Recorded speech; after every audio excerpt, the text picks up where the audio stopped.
இந்த செங்கோட்டையை ஒழித்து விட்டு தான் வேறுவாங்க. நான் எதுக்கு கொண்டு பார்த்துட்டு இருக்கிறேன். அப்படியே பார்க்கிறேன். பவானி சாகர் ஆறு வந்து என்ன ஒரு கிழக்கு நோக்கி தான் போகும். மேற்கு நோக்கி போகுமா? போகாது.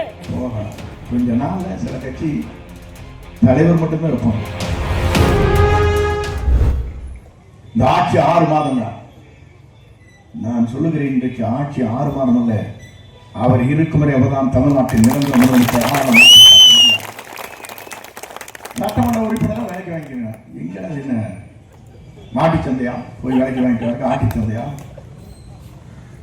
இருக்கிற சட்டமன்ற உறுப்பினர் நம்முடைய தமிழக வெற்றி கழகத்துடைய தலைவர் எங்கே குதி என்றாலும் குதிப்பார்கள்.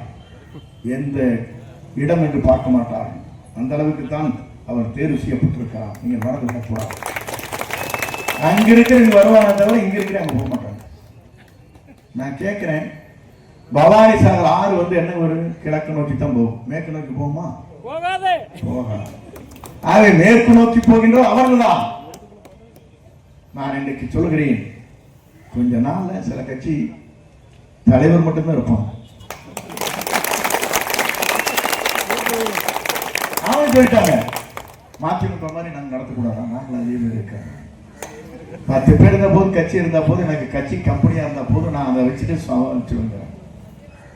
முதல்ல நினைச்சாங்க எதிர்கட்சியாவது வருவான்னு நினைச்சாங்க. எதிர்கட்சியும் முடிக்கிட்டு விட்டீங்க. நீங்க முடிக்கிறாங்க. இதெல்லாம் வந்து அவங்க பேசுற பேச்சு என்ன, அவங்களுடைய வார்த்தைகள் என்ன? இந்த செங்கோட்டையை ஒழித்து விட்டு தான் வேறுவாங்க. நான் எதுக்கு கொண்டு பார்த்துட்டு இருக்கிறேன். அப்படியே பார்க்கிறேன். ஸ்பீக்கர் பாரு sir, speaker sir, speaker sir, speaker sir. அவர் அப்படியே அங்க பார்த்துட்டு இருக்காரு. இதுதான் நிலை. அங்க இதெல்லாம் நினைச்சிட்டு இருக்காங்க. ஒவ்வொருத்தரும் கற்பனை உலகத்திலே இருக்கிறார். இந்த கற்பனை உலகத்தை தூள் தூள் செய்து காட்டியவர் நம்முடைய தமிழக வெற்றி கழகத்திலே தலைவர் தளபதி. இன்னைக்கு அவங்க சொன்னாங்களே 117 வருகாலம்